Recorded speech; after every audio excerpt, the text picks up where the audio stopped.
부등식의 활용 연습 문제를 한번 풀어보도록 합시다. 첫 번째 문제는 모든 실수 x에 대하여 부등식 요구가 성립하도록 k값의 범위를 정해주세요. 이런 형태의 문제입니다. k의 범위를 구하세요. 이런 형태의 문제고, 구간은 모든 실수라고 되어 있고, 우리 지난 영상에서 문제 풀 때는 전부 다 이게 등호가 들어있는 부등식이었는데 상관없어요.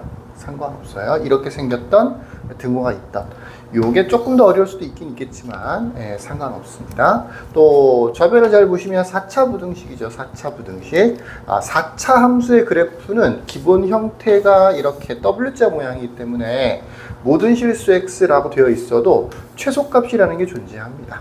부등호 방향을 보고 좌변의 최소값을 구해서 0보다 크다라고 하면 해결이 돼요. 물론 방정식에서처럼 보통 문자는 상수항에만 포함되어 있으니까 우변으로 넘기는 것도 괜찮죠. 꼭 0이 아니라도 돼요. 마이너스 k라도 돼. 요식, 요 3x의 4제곱 마이너스 8x 세제곱, 요 4차식의 최소값을 구해서 마이너스 k보다 크다라고 하면 되는 거예요. 무슨 얘기인지 이해되시겠죠? 자, 4차 함수는 기본 모양이 조금 전에 지웠는데 W자 모양이라서 극소값 중에 하나가 최소가 됩니다. 그래서 fx를 3x의 4제곱 마이너스 8x의 세제곱이라고 하면 프라임 x 12x의 세제곱 마이너스 38의 24x의 제곱이고, 얘를 0이라고 해야 되는데 12x 제곱으로 묶어지죠? x 마이너스 2가 되는 거예요. 그래서 0 되는 x 값이 0하고 2 이렇게 두 개가 있는데 0은 중근이니까 그 값이 아니겠죠. 그 값이 하나밖에 없어. 4차 함수에서 그 값이 하나밖에 없다는 거는 그래프가 어떻게 그려진다는 얘기냐면 0에서는 이렇게 가로직선에 대해서 접하는 형태가 되는 거고, 2에서 여기가 x는 0, 여기가 x는 2, 2에서 극소값을 하나 갖는다는 얘기죠. 당연히 그래프의 모양 때문에 요 2에서의 극소값, 얘가 최소값이 되는 거예요. 그래서 F2를 구해보면 얘가 바로 좌변, 요것의 최소값이 되는 거예요. 3 곱하기 16인가요? 빼기 8 곱하기 8이 되는 거죠. 저거는 48이 될 거고 88에 64가 되는 거라서 계산이 조금 힘드네요. 예전에 이런 계산을 참 잘했는데 마이너스 16이 되는 것 같죠? 맞아요. 50, 64 맞는 것 같네요.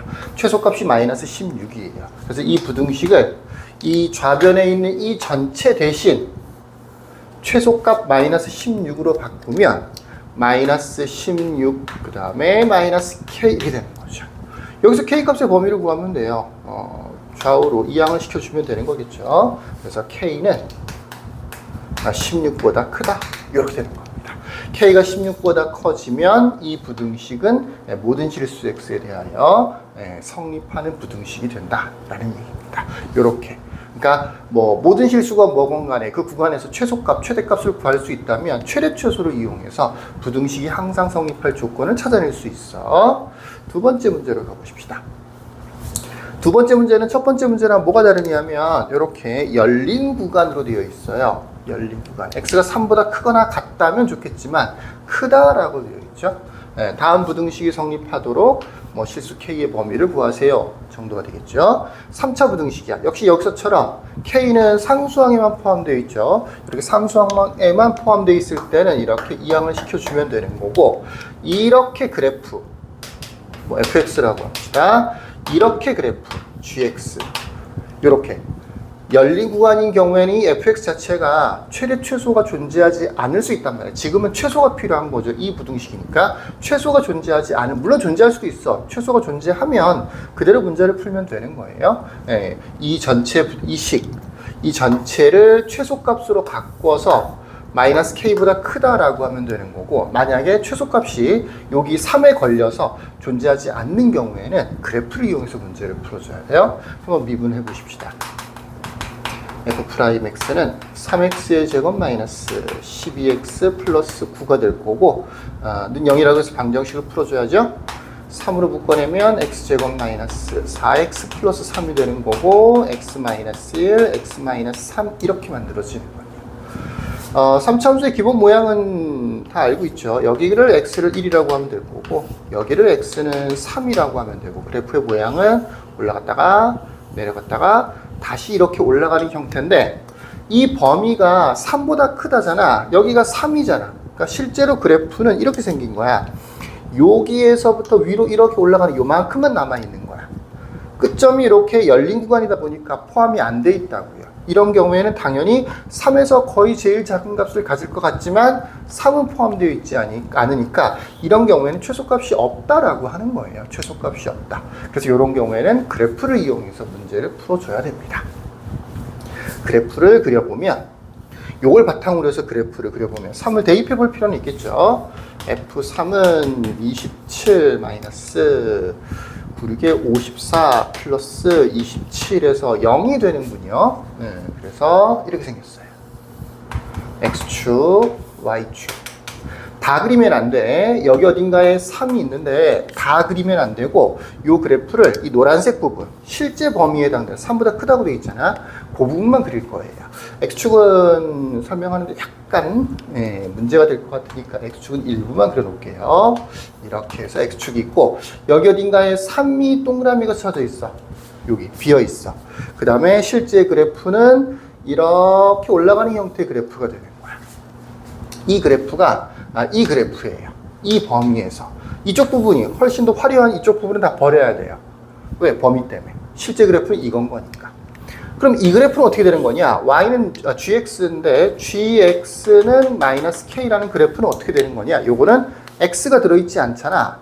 가로직선이야. 그래서 우리가 자주 사용하는 이 하얀색 막대기를 이용해서 가로직선으로 표현해 볼게요. 이 마이너스 k, 음수인데요. 그런 거 신경 쓸 필요 없어요. 이 직선이 마이너스 k라고 생각을 해보면 만약에 이 부등호부터 볼까요? 이 부등호 방향 얘가 더 크다는 거지. 얘보다. 그래프적으로는 얘가 더 위에 있다는 얘기야. 더 위에 있다는 얘기야. 만약에 등호가 들어가 있어. 그러면 만나도 된다는 얘기야. 얘가 더 위에 있거나 만나도 된다라는 뜻인 거고 요렇게 되어 있으면 얘가 더 위에 있어야 되고 만나면 안 된다는 얘기야. 그래서 이 가로직선은 이렇게 위에 있으면 안 돼. 만나잖아 지금 그지? 또 직선보다 아래쪽에 fx의 그래프가 있죠. 요 왼쪽 요 아래쪽 부분. 이 부분이 fx가 요 k 마이너스 k 이 가로직선 우리 막대기 하얀 막대기로 되어 있는 거 이거보다 아래쪽 부분에 그래프가 있으면 안 된다고요. 얘가 무조건 더 위쪽에 있어야 된다고요. 그러니까 마이너스 k가 어디 있어야 돼요? 여기 있어야 돼요. 이렇게요. 마이너스 k 밑에 있어야 돼. 조금 더 위에서 되죠. 조금 더 위에서 되죠. 너무 위에 있으면 안 되는 거죠. 아무리 위에 있으면 안 되는 거죠. 아래쪽 부분에 fx가 들어있으니까. fx가 가로직선보다 더 위쪽에 있어야 되는 거니까. 그래서 주로 아래쪽에 있어야 돼요. 마이너스 k가. 그럼 어디까지 올라갈 수 있는 거냐? 어디까지 올라갈 수 있느냐? 딱 x축이 되는 경우 0을 한번 생각해 보세요. 0. 요거는 만나는 걸까요? 안 만나는 걸까요? 다시 0보다 조금 작은 숫자야. 그럼 이건 당연히 되는 거지. 그지? 마이너스 k가 아니고 마이너스 k가 통째로 0보다 작아. 음수야 여기. 이때는 당연히 되는 거지. 얘가 더 위에 있으니까. 근데 요렇게 되면 어떻게 되는 건가? 요렇게 되면 x축이 되면 왜 이런 걸 물어보는 거냐면 여기가 비어 있어서 그런 거예요. 여기가 3에 대한 함수값이 실제로는 0이었는데 f3이 아까 0이었는데 3에 대한 함수값이 0인데 얘는 3은 등호가 안 들어가 있으니까 3은 사실은 비어 있단 말이야. 이 부분이 조금 과장해서 표현하자면 3은 이렇게 비어 있고 그 다음에 나머지가 이렇게 연결되어 있는 거야. 그래서 x축 자체, 그러니까 마이너스 k가 0 되는 경우 이런 경우도 요 동그라미하고 만났는데요가 아니고 이건 비어 있다는 거를 표시해 주는 방법인 거고 실제로 아무것도 없는 거야. 그래서 이렇게 마이너스 k가 0이 되는 경우에도 만나는 게 아니에요. 안 만나는 거고 fx가 더 위에 있는 거예요. 이거는 그렇게 알아두셔야 돼요. 점이 있는 것과 비어 있는 게 그렇게 차이가 나는 거야. 그러니까 이 마이너스 k라고 하는 건 딱 0 되는 경우도 되고 그거보다 아래쪽에 있으면 된다라고 생각하는 거죠. 요렇게 등호가 들어가야 돼요. 원래 문제에서는 어디에도 등호가 들어있지 않은데 실제로 k값의 범위를 구하다 보면 이렇게 등호가 들어가는 경우가 생깁니다. 자, 요거를 잘 구분해서 다시 한번 이해해 보세요.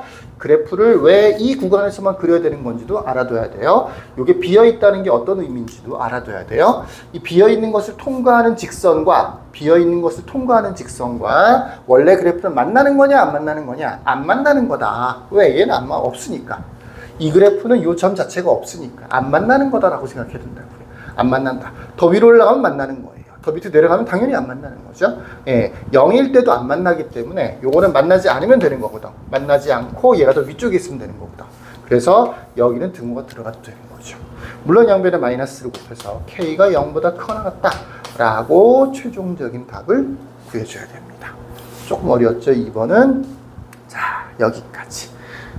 대체로 부등식의 활용 문제는 최대나 최소만 가지고도 새로 부등식을 만들어서 풀이를 해주면 되는데 어떤 경우? 지금처럼 열린 구간이라든지 이런 경우에는 이 부등호 방향하고 상관이 없어요. 여기 등호가 있고 없고 이런 거랑 상관이 없어. 예, 이렇게 열린 구간이라든지 이런 경우에는 최대 최소라는 게 존재하지 않을 수 있기 때문에 그랬을 때는 그래프를 그려서 가로 직선을 위아래로 움직이면서 어디는 되고 어디는 안 되고 딱 경계에 있을 때는 되고 안 되고 요거를 명확하게 구분할 수 있어야 빈틈없이 정답이 나올 수 있어요. 비슷한데 이렇게 쓰면 답이 될까요 안 될까요? 당연히 답이 안 되는 거죠. 등호가 있고 없고가 차이가 있다는 얘기예요. 자, 여기까지 끝.